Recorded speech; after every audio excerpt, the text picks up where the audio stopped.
Ahoy! Joe Buddy Hambone here, and I'm back again with a brand new coupon code from our friends over at Noble Knight Games. This month, the code is LEGENDS. It's good for 10% off orders of $10 or more now through November 19th. Noble Knight has all your RPG back-to-school needs. One-stop shop, and whether it's board games, magic cards, books, dice, whatever it may be, Noble Knight is the place to be. Using the code LEGENDS, good for 10% off orders of $10 or more, running now through November 19th, you can set yourself up pretty pre-holidays with everything you need to run some games for your friends and your family. So next time you're checking out at Noble Knight Games, don't forget to use the code LEGENDS. Good for 10% off orders of $10 or more, running now through November 19th. From our friends over at Noble Knight Games.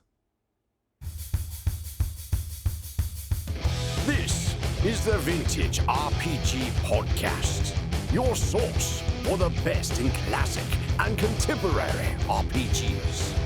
With your hosts, Hambone and Stu. Welcome to the Vintage RPG Podcast, coming at you again from the clubhouse, hidden somewhere in the swamps of New Jersey. I'm John Hambone McGuire, and with me, as always, is the founder and publisher of Unwinnable. He's never once sold Sanctuary, Stu Horvath. A different kind of cult. Oh, listen, you told me the other day what it was going to be, and I was like, I got a joke for this. It writes itself. How you doing today, Stu? Pretty good. How are you? Yeah, I can't complain. So for those listening at home, I guess you know we're going to talk about the RPG Kult with a K. Yep. So, Kult with a K. I've never played Kult. I only have limited sort of exposure to it. I've read it a little bit, but never played. But the person who was sort of instrumental in bringing Kult to the United States, Terry K. Amthor, passed away recently.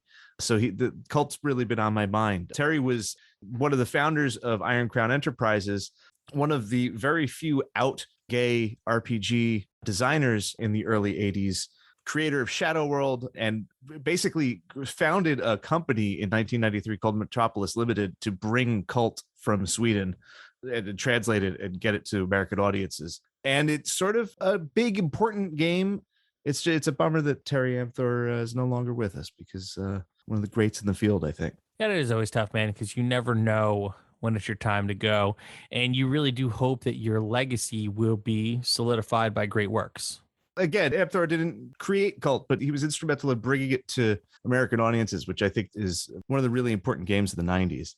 And it's a 90s RPG. So there's a set of things that just define 90s RPGs. First of all, there's the rule book. All in one rule book. You get everything. You get a bestiary, you get the rules, you get your player reference, all in one volume, usually with color plates for your archetypes. This is the standard that was set in 1989 by Shadowrun, right?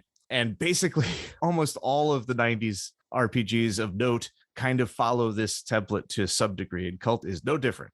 A lot of 1990s games are interested in the real world. This is a modern setting game set in a semblance, a supernaturalized version of our real world. Many 90s games also have this idea of there being a secret truth underneath the perceived reality that we all share, that there's something deeper.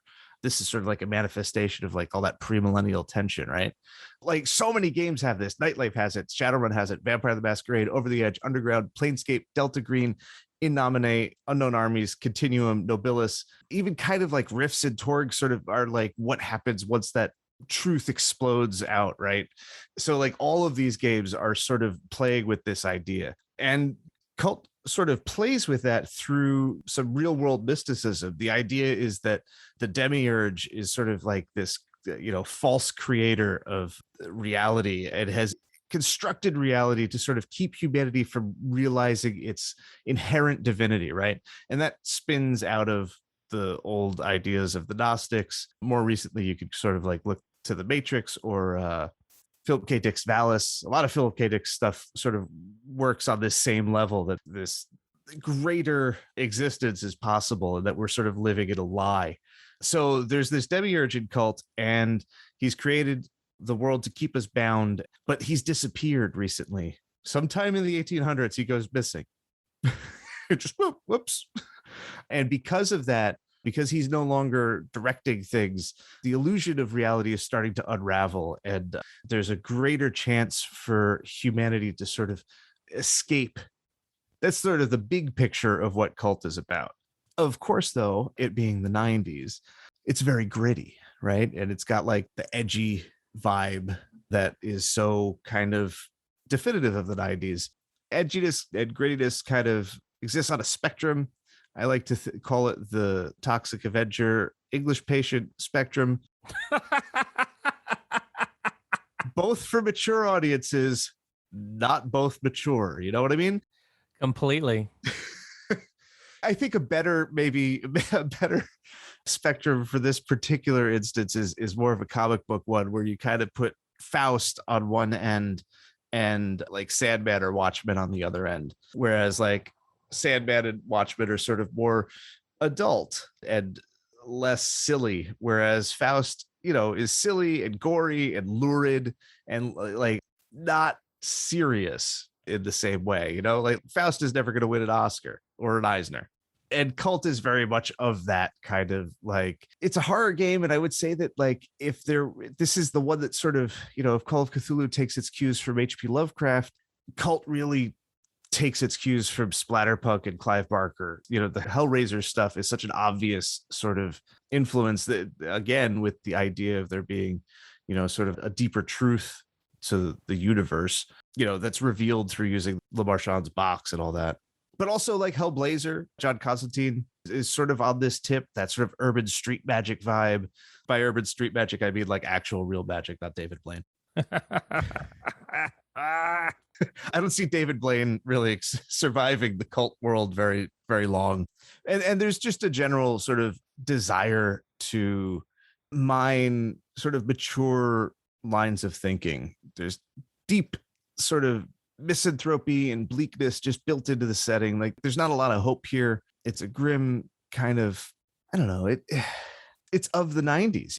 There's a shock value, splattery kind of vibe going on here. Well, I mean, that was the cultural zeitgeist at the time, though, wasn't it? Like edginess, the simmering, pre-millennial, like what is going to happen? Maybe whatever's happening on the surface isn't real, and we have to like search for deeper meanings of everything. And yeah, I mean, things got more violent, things got more like wild in cinema, and things got more, for all intents and purposes, oddly specific when it came to not wanting to believe what you've been told. Yeah. And it's funny because like at the time, like I didn't think that like the world was going crazy, but you look back on the 90s and the run up to the millennium, it's just another year. Like psychologically, there was something being played out in huge swaths of culture.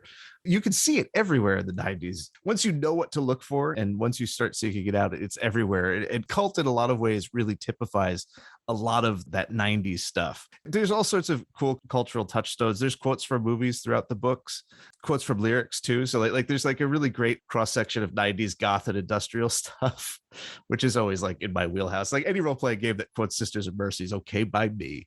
There you go. Easy mark. Yeah, just take my money. But there's other reasons why I'm excited about Kult. This is the big one. It's derived from Chaosium's basic role playing. So like one of those games that's in like the wide web of games that, come out of Chaosium's sort of ethos. And I kind of love that. I love encountering basic role playing outside of Chaosium. Yeah. And so instead of like a sanity mechanic, which Call of Cthulhu has, this game has a mental balance mechanic. So basically 0 represents a normal person, centered kind of, normals. You have a job and you do things, you're relatively stable. You can get on the positive if positive things happen to you. So like if you're doing good works, you adopt a puppy, or maybe if you just pet a puppy, that makes your day. Stuff like that increases your stability and you go up the scale. Anything bad, gives you negatives down the scale. So like alcoholism, a death in the family, anything that makes you feel glum or grim or sad, that's going to like decrease your stability and give you a negative, right? Yeah, I mean, that makes sense. Who doesn't like petting dogs, and who immediately doesn't feel better if you pet a dog? And in a regular person, these things sort of ping back and forth like over the course of your day, right? And you usually kind of end up maybe at a -1 or a +1 for your day, but most people end at 0 and start at 0 every day, day in, day out. But the characters in Cult are attuned to this secret world, whether through magic or circumstance. Cult kind of clings to that idea that exposure to supernatural kind of infects a person. So once you're sort of open to this, your swings can accumulate bigger or lower, to the point where, like, if you have like a plus or minus 25 in either direction, you start to become strange, right? So like if you're plus 25, you're like walking on water. People like think that you're like a saint. You're approaching sainthood, right? Like I don't know who's a celebrity that everybody thinks is just like so good. Dwayne The Rock Johnson. There you go. Yeah, he's probably like a 20. -25 is definitely a Johnny Depp. So Oh no. yeah. Oh man, I keep seeing those. What is it, Dior? He's in ads for Dior on my Instagram, and I blocked Dior because I'm just like, ugh, that guy. I can't stand that guy anymore. I see Johnny Depp. I think there's something wrong with that guy, right? And this happens in real life. Like there's people that, like, you're at a bar or something, somebody just gives you a vibe, like that guy is bad news, right? Right. And this is sort of the mathematical representation of that. The idea here is that in either direction, extreme behavior is putting you on the path to awakening and reclaiming your lost divinity. And that's sort of what the game is all about. The problem is that the human frame is frail and the process is grueling. So like most characters are going to be consumed along the way. Their appetites and ambitions are just going to sort of become too much. There's also the complication that at a certain point, your shadow comes alive and tries to murder you to stop you from awakening. That's a choice. And I love it. Right? And you can kind of tell the sort of characters that you're encouraged to play are, you're from a lower social stratum. You got your criminals, starving artists, cops, reporters, drifters, kind of like that sort of thing. Like the folks who are in the nightclubs in the beginning of like a Hellblazer movie, right? Or like any Clive Barker movie from the 80s, like Nightbreed kind of catches that vibe. It's about people who are sort of like on the edges of society, and you all sort of naturally harbor dark secrets, right? At least in like a fictional context. You're just a little bit more inclined to be touched by the supernatural, or, like some weird conspiracy program with like medical experimentation or something like that. All of those like X-Files sort of vibes are there. And you just kind of like investigate it and go through and do your thing. It's a game like any other. You have adventures, and just like Call of Cthulhu, like you're unraveling these mysteries, and there's like a universal city that you could explore. Like it doesn't all take place in the real world, right? The more you're in tune to the supernatural, the more you can kind of like go to these other sort of realities to, I guess, maybe kind of look for the demiurge, figure out what's going on, doing things that lead to your awakening, learning magic. There's sort of like this archetypal city that you could explore that is like all cities. You can travel from city to city through this thing. Like I said, your shadow can try and come alive and murder you. It's a cool game. It's intense. It really does try to lean into the sex and violence in a way that I think is very much of the time. Doesn't really ring as true to me. I think that it just is of its time and it needs updating. I think that it'll sort of grate the nerves of modern audiences a little bit. That said, this might be why Terry Amthor was amped on bringing it to America. There's just naturally like a little bit more queerness in the game, just baked in. Again, going back to Clive Barker, like that stuff is all right there in Barker. And because it's such a prime inspiration, Cult kind of really plays with that in a way that other games weren't really doing at the time. This came out in Sweden in 91. And I think in the States in 93. So like that's really early for that sort of content. Any kind of reservations that I have about the game are sort of addressed in a new edition that is powered by the apocalypse and has all of the safety tools that you would expect of a modern game dealing with these kinds of issues. And it does it a little bit more clearly and concisely and less luridly. Again, 90s, it was a different time. And there's a delight to a degree in reveling in the lurid in the original Cult that I don't think translates well any longer. At its core, it's a great game, very interesting art, sort of in the vein of Nightlife and Vampire the Masquerade, but not as slick. There's definitely like a little bit of a Zinester vibe to it. the whole production, I think, that's really appealing. Well, very cool, Stu. Now, before we go home in this, I would be remiss if I did not ask the one question that I know all of our listeners are dying for me to ask. Now, in Dungeons and Dragons, you got the Dungeon Master. Yeah. In most games, you have the Game Master. In my game, 3-2-1 Action, you have the Game Runner. In the Call of Cthulhu, you have the Keeper of Secrets. In Chill, you have the Chill Master.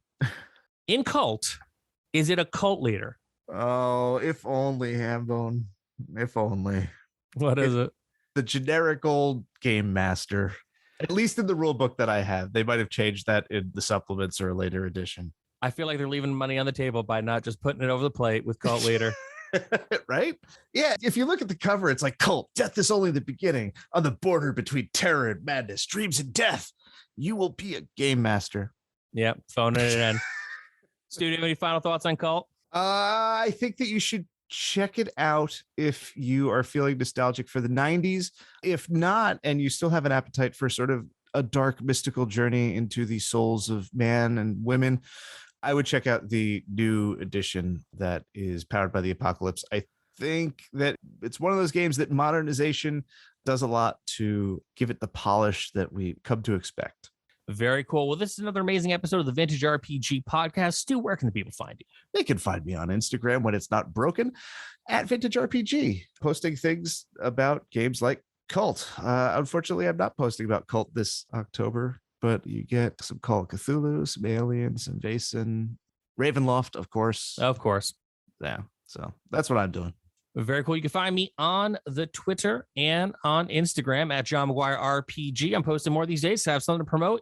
I have an RPG called 3-2-1 Action. The first adventure, Rocket to Russia, is out now. And if you want to pick up a copy, you can swing by our friends over at Exalted Funeral and get yourself in on the action. If you like the show, don't forget to rate, review, and subscribe. Your reviews really do help other listeners to find us. And if you really like the show, like the show, think about taking us to prom. No, JK, you could join our Patreon, patreon.com/vintagerpg. We've got a behind-the-scenes look at Stu's book, still tentatively titled Experience Points. We've got a behind-the-scenes look at my RPGs, 3-2-1 Action, Rocket to Russia, and the next one, Point Nemo. We've got early release episodes. We've got a killer Discord community that we'd love for you to be a part of, and so much more. Patreon.com/vintagerpg. So for Stu Horvath, I'm John Hambone McGuire. May the dice always roll in your favor.